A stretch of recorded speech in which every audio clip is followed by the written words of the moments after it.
Hi, Theresa Gutierrez here. I had this incredible, huge dream on the 8th. And actually, this week, I've had several really big dreams that I'll be sharing at some point.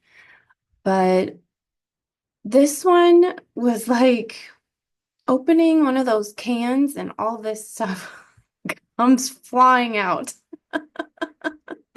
Good stuff. So. I'm celebrating, but I haven't made a video in a long time, so it's a little nerve-wracking. And yet here I am. So one of the things that I love about being human is our dreams.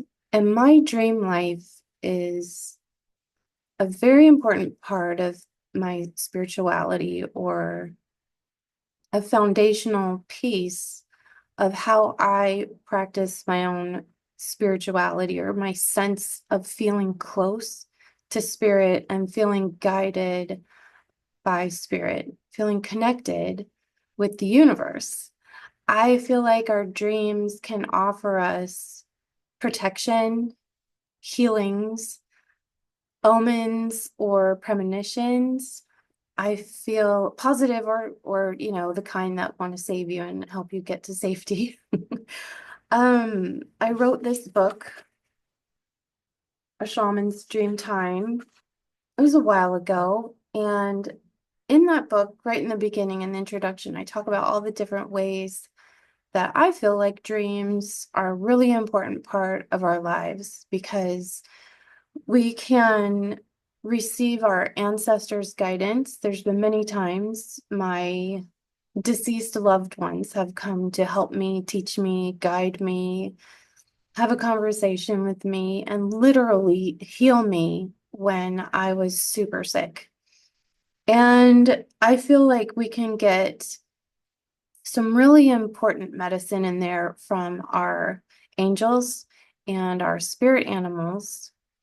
And those can fill us with energy to live really powerful lives, really lives in alignment with our soul purpose, and help us accomplish the agenda we came here for. And I feel like we receive messages, or at least I do. I'm sure many dreamers out there do receive messages in our dreams about people in our lives. It could be a client, but it could also be our loved ones nearby, our family and our friends. And that's happened to me several times, where I'll call them and tell them a dream, and they're like, "Oh my gosh, that's exactly what's happening," or "I needed to hear that message today." And that's one of the things I love. I see that as God, spirit, universe giving them a message through my dream. Like, to me, that's a whole lot of love the spirit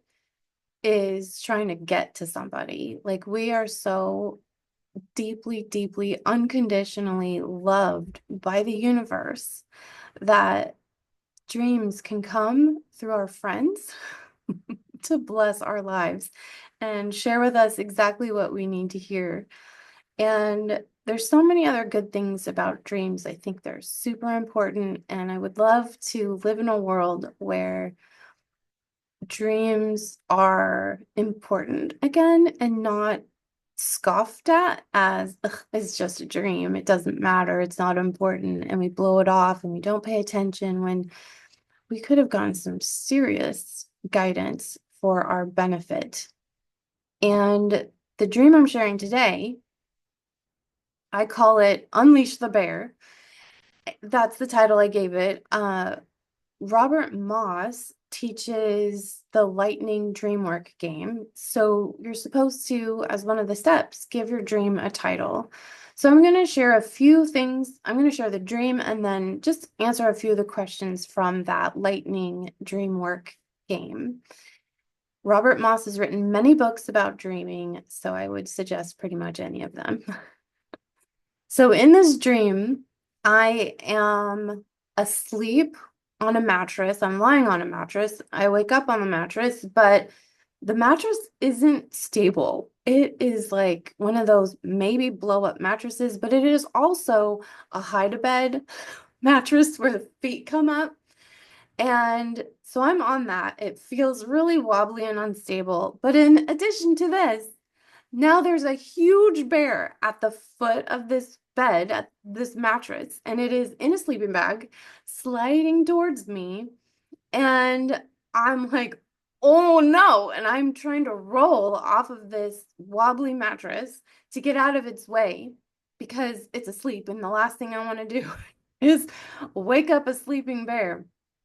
So it's coming at me and I'm about to get off the bed, but then I realize it's awake now and it tries to step out of the sleeping bag. The sleeping bag opened and the bear started to come out, but it was stopped and it was trying to communicate with me. So I stopped trying to get away from it so I could listen to him and hear what he had to say and what did he need from me. And he was asking for my help. This bear showed me, he opened his mouth, and I would like to add that when I was trying to get out of the way, I could see these huge claws, and I felt absolute terror because I'm like, oh my gosh, if he wakes up and swipes me with one of those, I'm dead. One swipe and I'm dead.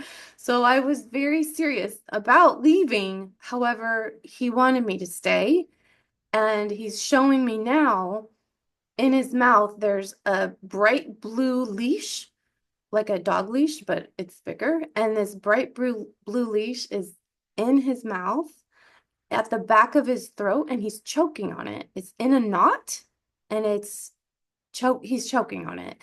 And he wants me to get it out of his throat and untie it. And so I have to like move past his claws and this mouth of giant sharp teeth. And I realize as I'm about to untie this knot that the leash is so long, it is wrapped around the bear's entire body.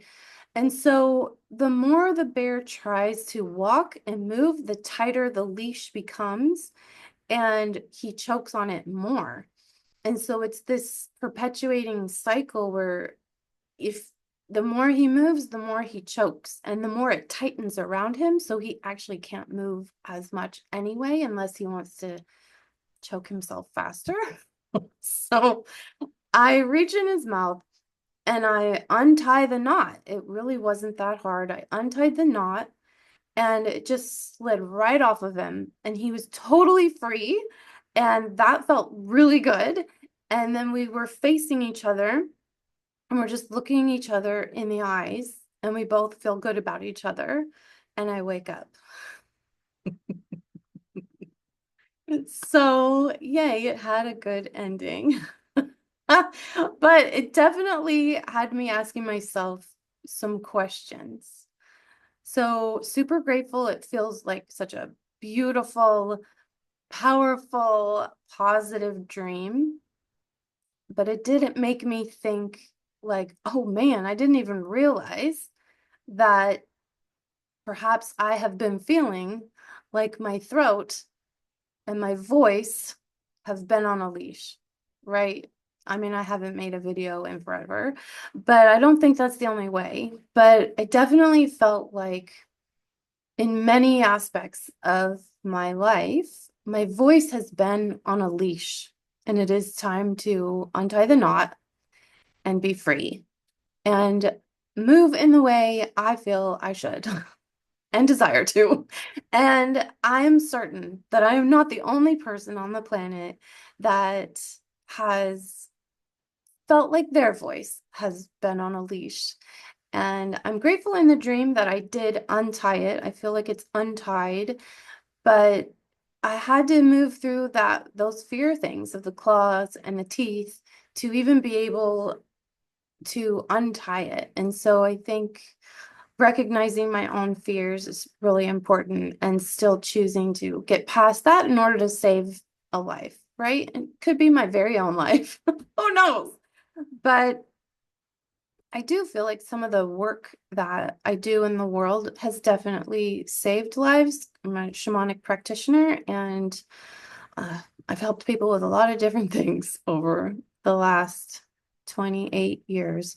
And so there's that message. And then I took a look at some of the symbolism with the mattress, perhaps being a symbol of stability, or a support system, because obviously my mattress was unstable. And I have been feeling that I had been feeling that my support system in life has been a little unstable. Still there, but just slightly unstable, different. And also the possibility that the mattress could represent new responsibilities and tasks or something like that, that I'm facing and maybe feeling unstable about. And I would say yes to both of those things.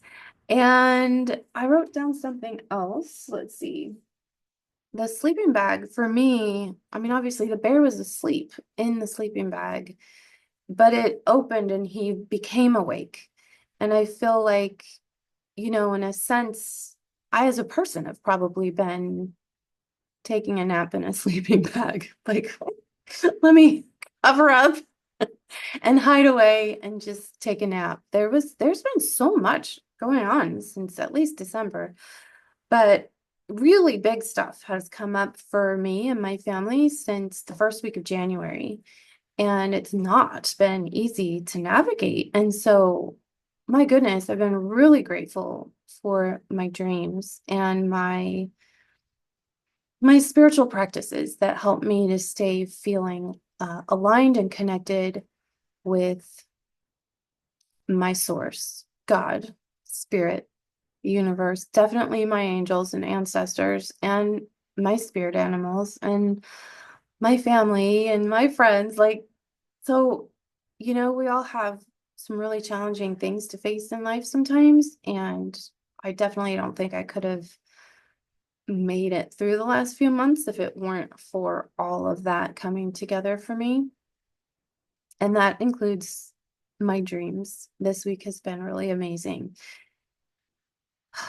in the dream world, and really experiencing a transformation of energy inside that I've been really filled with joy from the very heart of me, and just feeling super exuberant about that. So I would ask you to just ask yourselves, if this were your dream, what would it mean for you?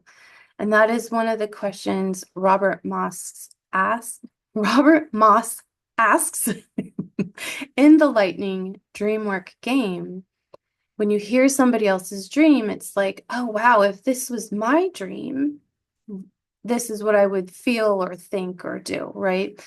So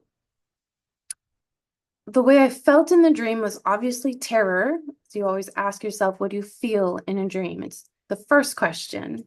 What I felt was terror, and then a desire to listen. I really wanted to listen and hear what the bear was asking of me, what it was trying to say to me.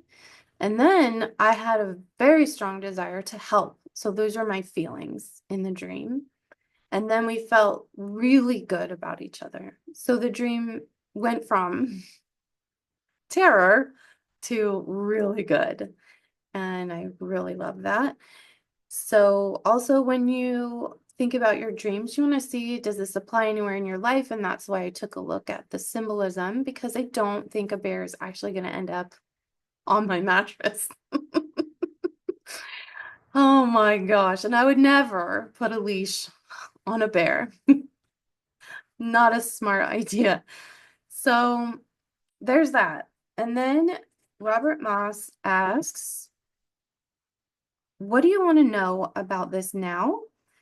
And I feel like I've gotten my answers for me personally by looking at the symbolism and communicating with the bear and feeling that I am following that guidance and taking a look at these places in my life. But also, one of the last things we do is, what action would you like to take based off your dream? So this dream is meant for insight and guidance, and there can be a creative outlet of action, and there can be, really practical stuff that we do sometimes. Like sometimes I'll dream about herbs, and obviously I'm meant to take those herbs, or I'll dream about a book and I look and it's actually a real book. And so I buy it and I read it. And so that's all I'm saying is the action that we take based off a dream is definitely inspired. And me creating more videos now, I feel like is one piece of, there's birds flying outside. It's one piece of my action that I'm taking off of this dream, this gift from the bear. And I believe it also has to do with my writing because I love to write. I write books, I write poetry, I write songs, if you could call them that. And I also write blogs, articles, so many things. And I feel like that's a big part of self-expression with the throat chakra. And that's it for my dream. I'd love to hear what you take from this dream if it were your dream. What would it mean for you? How would you feel? What action might you take? If I could draw, someday I'll take a class or something, but that would be really fun. Or paint. Yeah, for sure.